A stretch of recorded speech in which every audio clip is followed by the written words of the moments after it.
तुम्हारी नंद नहीं आई गर्मियों में? अरे बहनी नाम मत लो उस मंथ का। हाँ इसी मंथ। मंथ क्या हो गया तुम्हें? हाँ वो तो है। अरे क्या हो गया बहनी? हाँ अच्छा सही कह रही हो तुम। अरे क्या तुम हाँ कर रही हो? और वो तुम्हारी चुड़ैल सास क्या करती रहती है? हाँ सब ठीक है। और सुनाओ। अरे मैं पूछ कुछ रही हूँ, तुम बता कुछ रही हो। हाँ क्यों नहीं। चलो ठीक है फोन रखती हूँ, तुम्हारा मन नहीं है बात करने का। अरे ऐसी कोई बात नहीं है। तो कैसी बात है? अरे हाँ। अरे ऐसा तो नहीं तुम्हारी सास तो नहीं आ गई? बस ठीक है, सब ठीक ही चल रहा है। चलो ठीक है मैं समझ गई, मैं रखती हूँ फोन। हाँ ठीक है। कर ली चुगली? चुगली कहाँ? अभी फोन पे नहीं कर रही थी क्या तुम? मेरी और कल्ली बाकी? अरे दादा रे, मुझे लगता है मेरी सास ने सुन ली मेरी बातें। अब तो मुझे गलती माननी पड़ेगी अपनी। अरे अम्मा वो बात ऐसी थी बहू तुम्हारा तो मुँह देखने लायक है। मैं तो मजाक कर रही थी, जब से बच गई मैं तो आज। लेकिन तुम इतना डर क्यों रही थी? सच में चुगली कर रही थी क्या मेरी और कल्ली बाकी? अरे अम्मा नहीं, मैं क्यों डराऊंगी? मुझे पता था कि अब मजाक कर रही हैं जब से। तुम्हारा मुंह देख के तो नहीं लग रहा। अरे अम्मा आपने मेरा मुंह ध्यान से नहीं देखा, मेरा मुंह ऐसे रहता है डराना। अच्छा ये सब छोड़ो, चलो कहीं घूमने चला जाए। हाय दैया, अरे अम्मा कहाँ चलना है? जल्दी बताओ अम्मा कहाँ चलना है? कहाँ? चलो इस बार चला जाए मुंबई का ताजमहल देखने। अम्मा जी मुंबई में कब बन गया ताजमहल? अरे भाई गजबई करे, अभी तुम्हें ये भी नहीं पता कि ताजमहल कब बन गया? जमाना हो गया ताजमहल बने। सही में अम्मा? अरे दादा रे, मेहरिया तो पक्का स्कूल के पीछे पड़ी हुई है। यहाँ आके बैठो तुम। अच्छा तुम ये बताओ, तुम सच में बीए किया है कि नहीं किया? अरे अम्मा कैसे बात कर रही हो, किया है मैंने बीए। नहीं मुझे डाउट हो रहा है तुम्हारी पढ़ाई में, क्योंकि किताब में तो दिया होता है कि ताजमहल कहाँ है। तुम पढ़ी होती अगर तो तुम्हें पता होता कि ताजमहल कहाँ है। तुम मुझे अपना वो बीए का कागज देना। क्या बोलते हैं उसे पढ़ने के बाद? क्योंकि तुम्हें कुछ भी नहीं पता है, कोई भी जानकारी नहीं है तुम्हें। ठीक है ले लेना, पढ़ा तो था मैंने, पर मैंने तो एक ही पढ़ा है आगरा वाला ताजमहल। ये दूसरा वाला ताजमहल कब बन गया? व्हाट हैपेंड मम्मी जी? देखो चिंटू अभी दुल्हन आ गई, उसे पता होगा सच। ए दुल्हन यहाँ आओ। क्या हुआ मम्मी जी? अरे तुम्हें क्या हुआ? तबीयत तो ठीक है तुम्हारी? या आई एम ओके मम्मी जी। घरवा की दुल्हन देखो इसे जरा। अरे दादा रे, साड़ी पहन कर आई है आज।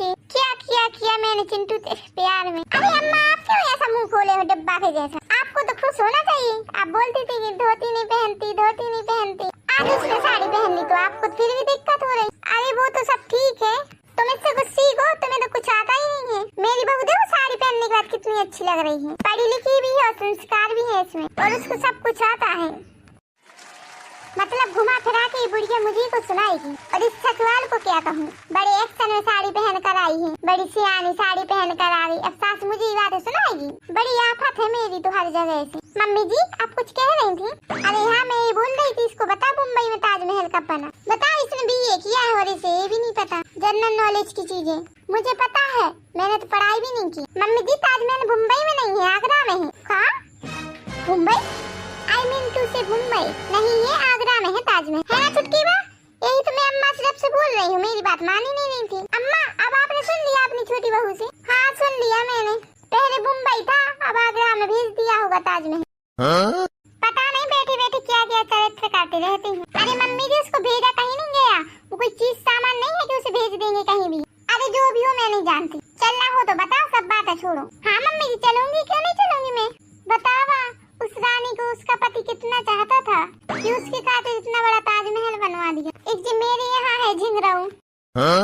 अम्मा देखो बुरा मत मानो, चलन सारी बातें मुंह पे आ गई। तुम्हारी चलन सारी बातों में लग जाए आगी और तुम में भी लगे आगी। चलन सारी बातें। वो रानी भी किस्मत वाली थी और वो राजा भी किस्मत वाला था कि वो मिले, तुम्हारी जैसी नहीं कि लड़ंग को पत्नी मिल गई हो। ऐसा है अम्मा, आपसे तो कम हूँ मैं। जबान संभाल के बात करो तुम मुझसे। तुम मुझे क्यों उल्टा सीधे बोल रही हो? फिर तुम्हारा लड़का नकारा है और रहेगा, काम का ना काज का, दुश्मन अनाज का। हाँ तू बड़ी कारगर है।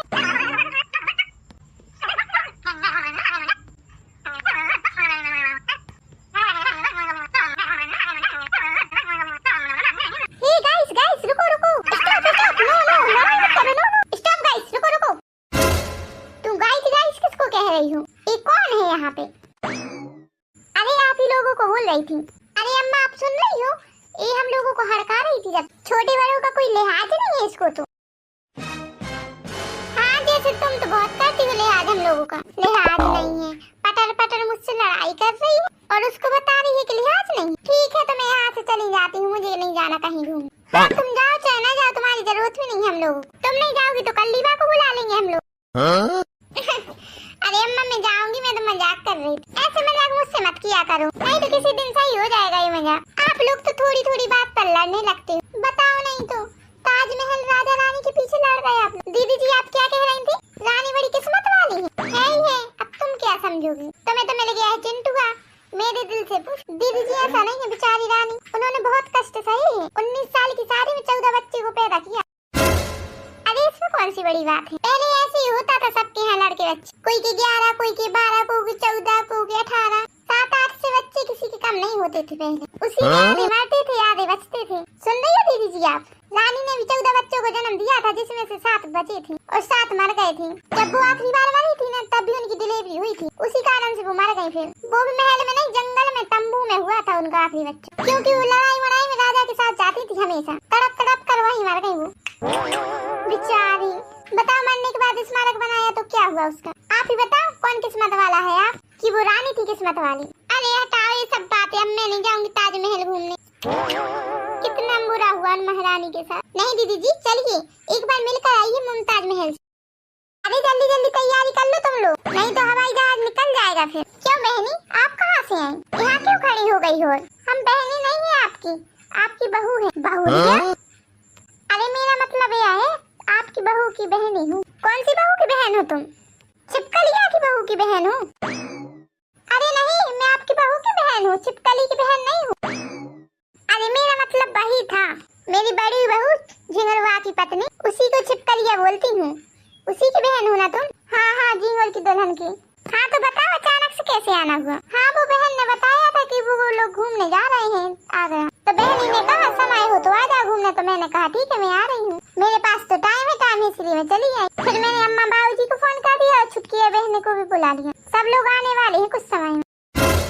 हाँ तो फोन करके कह दो फ्री में नहीं जाती, टिकट लगता है, ट्रेन में नहीं जाना, हवाई जहाज में जाना। 3 थैया तो टिकट हुई है, तुम कैसे जाओगी? अरे अम्मा आप चिंता मत करो, मैं तो लटक लटक कर चली जाऊँ, खिड़की मिड़की में लटक जाऊंगी। हम पंचन को प्रैक्टिस है पहले से, हम पंचन तो ऐसे ही लटक जाएंगे। आज पता चला मेरी छिपकलिया बहू तो कवाड़ी खानदान से आई। तुम्हारी अम्मा बाबूजी के यहाँ काम नहीं है क्या? अभी तो बहुत काम होगा, मूंग मूंग बहुत फरी थी, तोड़नी होगी। अम्मा जी ऐसे काम तो लगे रहते हैं, मूंग मूंग तो बाद में टूट जाएगी, अभी तो घूमने का है तो घूमो अच्छे। वो भी फ्री का घूमने मिल रहा है, कैसे छोड़ दे? छिपकलिया यहाँ आ जल्दी। हाँ अम्मा क्या हुआ? मिल लो अपने रिश्तेदारों से। अरे जिज्जी आप यहाँ क्यों आ गई? मैंने कहा था ना आपसे वहीं स्टेशन पर मिलना, चुपचाप बैठा लेते वहीं पर। मैं स्टेशन पर बहुत देर से रुकी थी, तुम लोग कोई नहीं देखा, फोन भी लगाया, फोन भी नहीं उठाया, तो मैं घर चली आई। मेरे पास तो फोन ही नहीं है, मैंने कहीं रख दिया है और सुबह से काम में लगी हूँ, कपड़े लत्ते जमा रही। अब मेरी सास गुस्सा हो जाएगी, बिल्कुल सुलग गई आग की तरह। बताया तो नहीं आपने कि मैंने बुलाया है आप लोगों को? बता दिया कि आपकी बहू ने बुलाया है घूमने के लिए। अरे दादा रे अब तो मेरी आफत हो जाएगी। अरे छिपकलिया क्या प्लान है तुम्हारा? अरे अम्मा प्लान मिलान तो कुछ नहीं है, मैंने जब से मुमताज के बारे में सुना है तो मैंने सोचा दीदी जीजा भी मिलाएंगे उनसे, इसीलिए मैंने उनसे कह दिया। अच्छा ठीक है, अपनी जिज्जी जीजा को लो और अभी तुम्हारे अम्मा बाबूजी आ रहे हैं, उन्हें लो आओ जाओ। अरे अम्मा पैसा तो नहीं है, पैसा वैसा सबको तुमने बटोरा है, अब तुम लगा लेना, उठा लेना सबका खर्च।